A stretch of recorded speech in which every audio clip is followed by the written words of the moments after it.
Estamos em finais do século XIX, na freguesia de Salto, no extremo oeste do concelho de Montalegre, cabeça de uma dúzia e meia de pequenas povoações de montanha. Por aqui andou em tempos Nuno Álvares Pereira, a recrutar e treinar o exército que iria combater em Aljubarrota.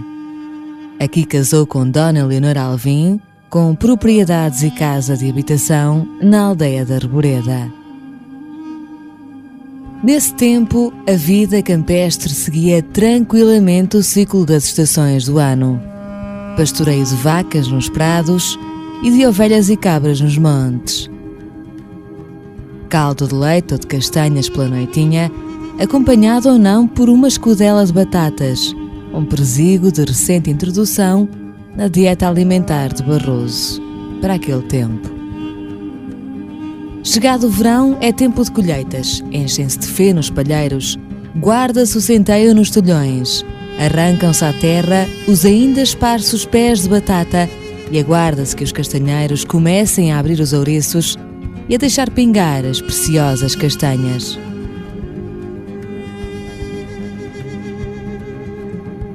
Embora com parcimónia, está garantido o alimento para o próximo longo e frio inverno.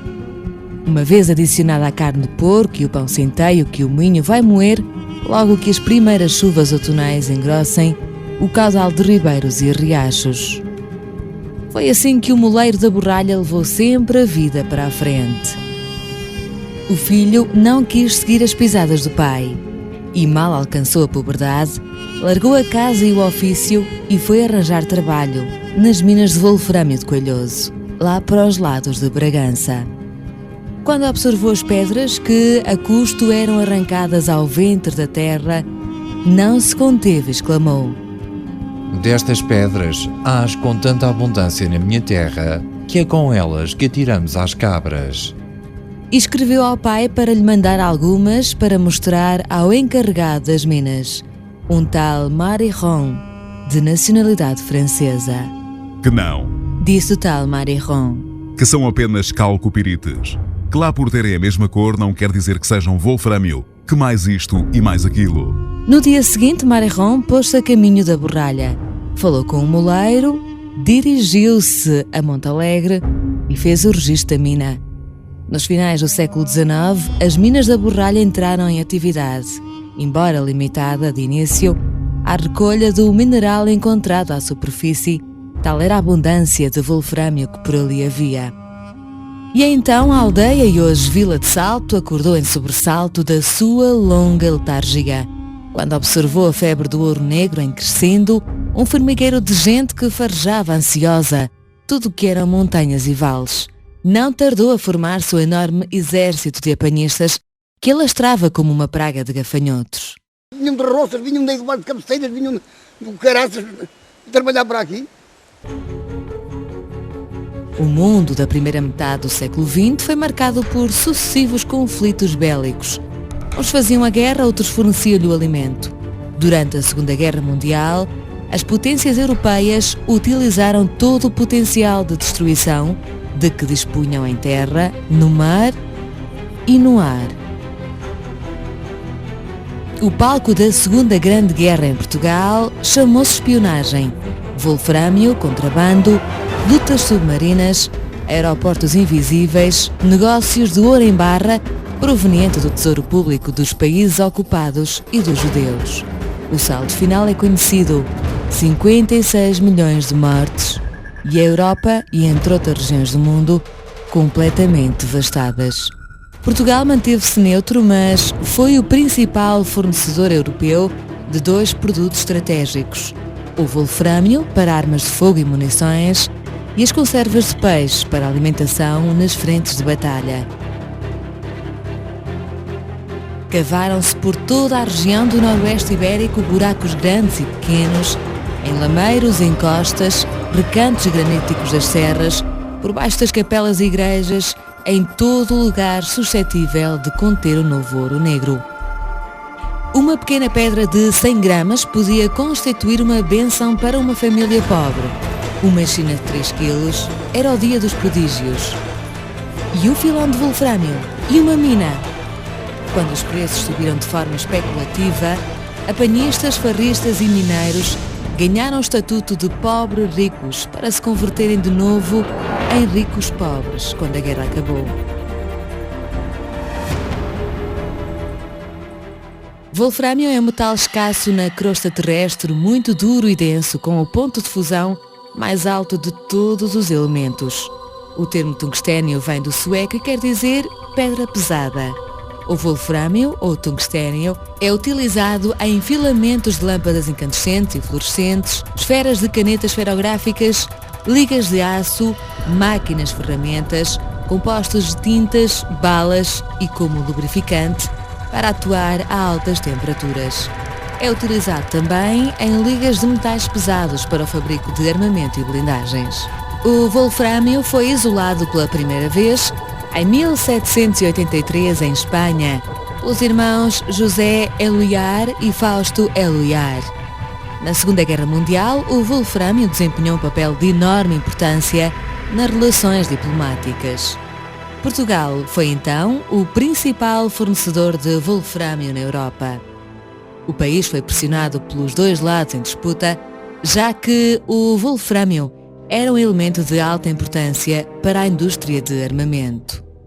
Em 1942, Salazar estabeleceu um acordo com a Alemanha sobre o controle dos preços do wolfrâmio em troca do recebimento de 100 mil toneladas de ferro e de outros produtos cotados a preços razoáveis. Segundo o texto do acordo, Portugal procurará fornecer 3 mil toneladas de wolfrâmio para o ano, ao preço de 150 escudos por quilo, a uma média de 250 toneladas por mês. Em troca, irá receber 100 mil toneladas de sulfato de amónio, 300 vagões de caminho de ferro de 15 toneladas, tambores e máquinas e 600 mil toneladas de ferro e aço a preços de antes do início da guerra.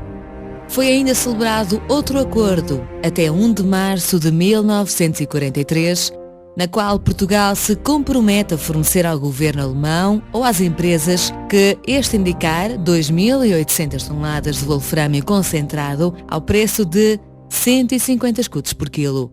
Em troca, a Alemanha exporta para Portugal 60 mil toneladas de ferro meio fabricado, tais como carris, chapas, arame, etc. 500 vagões de caminho de ferro, 10 mil toneladas de sulfato de amónio, tambores de ferro, até ao valor de 450 mil marcos alemães e 2 mil toneladas de papel de jornal.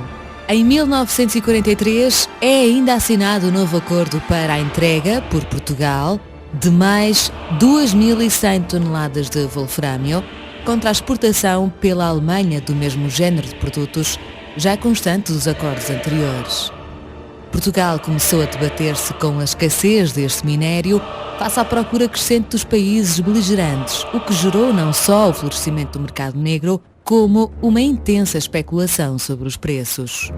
Em agosto de 1942, as potências aliadas, com receio do que pareciam ser medidas germanófilas, impuseram um acordo entre a Inglaterra e os Estados Unidos da América e o nosso país, no qual se garantia um teto de 4 mil toneladas às exportações de wolfrâmio de minas anglo-americanas, acrescido de 50% sobre o mercado livre, o que é substancial, visto que as exportações para a Alemanha foram limitadas a 2.800 toneladas, incluindo o mercado livre. Fica também estabelecido o compromisso por parte de Portugal de reprimir a compra ilegal de wolfrâmio e o seu contrabando. Bento da Cruz descreve de modo seguinte a configuração das minas da Borralha. Imagine um vale com o rio zigue-zagueando por entre as escarpas abruptas dos montes. Vá-se a ele e corte-lhe um naco com 2 km de comprimento, 1 de largura e 270 metros de profundidade. Agora perfura esse poliedro imaginário, com galerias em todas as direções, ao comprido, ao alto, de través, e terá uma ideia aproximada da extensão e volume da borralha subterrânea. Era um vale profundo com o rio a saltitar de cachoeira em cachoeira, margens abruptas e algo assimétricas. À volta, as aldeias de Linharelhos e Caniçó, e ao longe a mancha azul e cinzenta do Xerez. As minas são constituídas por 8 filões principais, batizados com o nome de Santos. Na primeira fase, os escombros eram transportados em vagonetas puxadas por mulas ao longo dos trilhos até à lavaria, umas 30 mulas treinadas para o ofício. Era tanto tapete rolante, tanta roldana, tanto crivo, tanta tremonha, tantos moinhos, tanta água, tanta mão de obra, que mais tarde um diretor foi-se a ela. Escaqueirou tudo. Uma chusma de mulheres, encharcadas na água, lavavam a areia em tabuleiros de pau. Havia serras de areia por aqueles montes acima. Quando chovia, vinha tudo parar ao rio. Mineiros de tamancos, fatos de cotim, a desfazerem-se de coçados e sujos, capacetes na cabeça, gasómetro numa mão e a marmita na outra, entravam num buqueirão da montanha. Só muito mais tarde foram distribuídos oleados impermeáveis e botas de borracha. Nas ruelas, no meio do poviléu, cirandavam fotógrafos à minuta, ciganas a ler a sina, barbeiros com banca, famílias de saltimbancos, arrancadentes, tocadores de concertina, uma cantadeira dos motos acompanhada por um ceguinho à viola, escorricha-pipas por todos os cantos. Bota aí mais meio quartilho. Na paragem de 1944 não houve ajuda de ninguém. Foi de tempo, de fome e de miséria. Com 2 contos, 220, com 18 pessoas em casa. Eu cheguei a ver aí embaixo na loja, aí da Terrinha, não sabe onde é. Cheguei a ver ali nessa loja que é aí abaixo à beira do rio, 100 e tal contos. Eu nem dormia de noite. Eu de noite eu sabia lá o que me havia de fazer. Reabriram em 1946. Voltaram a fechar em 1958. E nessa altura foi a ajuda da Cáritas que valeu às famílias dos mineiros com distribuição diária de alimentos para não morrerem de fome. Durante esses primeiros 60 anos de exploração houve muitas vítimas, em particular de marteleiros, que ao fim de 6 meses ficavam completamente tomados pela silicose e às portas da morte. Mas muitos outros morreram na lavaria velha, outros esmagados por derrocadas, asfixiados nas chaminés ou engolidos por um buraco. Sítios que, ao mínimo descuido, adeus mundo. Quantos têm morrido, coitadinhos, que eram meus companheiros e meus colegas, meu amigo. Mas meu amigo.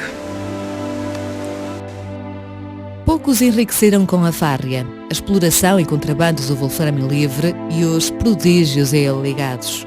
Apenas uma meia dúzia ficaram razoavelmente governados. Muitos dos milhares que por ali passaram esperou-os mais tarde a fome, sem ninguém para lhes acudir na aflição. O centro habitacional da Borralha albergou mais de 1000 pessoas. Uma boa parte regressou às origens tão pobre como havia chegado. Eu na Borralha trabalhei. Eu na Borralha muito dinheiro ganhei. Em 1978, as minas da Borralha foram vendidas às minas da Panasqueira. Em 1986, fecharam definitivamente devido ao lançamento de grandes quantidades de wolframio no mercado por parte do governo chinês e a queda dos preços a partir de 1958 e com picos faseados ao longo do tempo. Foi um material que parou de dar dinheiro, parou de dar dinheiro o material, pronto. Começou a bandalhar tudo. O patrão nem nos indemnizou, nem coisa nenhuma. Foi à falência, o que era partido entregar-me só depois um que chamavam no peixinho, que estava aí coisa e tal. O governo português distribuiu por lá dinheiro a rodos. Manutenção das minas, subsídio de desemprego, rendimento mínimo e muitas outras benesses. De nada valeu. Foram à praça em 1992 por 50.000 contos. As minas da Borralha alcançaram o segundo lugar na produção nacional, logo a seguir às minas da Panasqueira. Este tipo de espaços mineiros têm vindo a ser recuperados numa perspectiva de desenvolvimento turístico, de proteção do ambiente, da valorização dos recursos endógenos e da fixação da população local.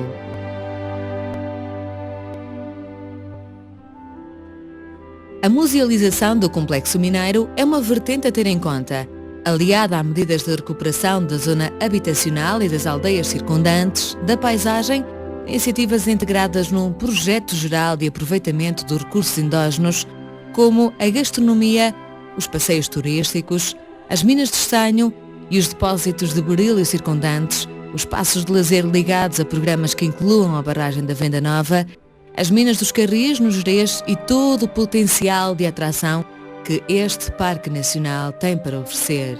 Os historiadores, os homens de cultura, as cidades do Porto e Matosinhos, poderiam também recuperar esta fatia da sua história. Para o sucesso de qualquer programa, é preciso ter em conta que o todo depende da parte e a parte depende do todo. Mais uma razão para enaltecer Bento da Cruz e a sua obra A Fárria, que não é só uma notável obra literária, como uma peça indispensável à construção da nossa identidade.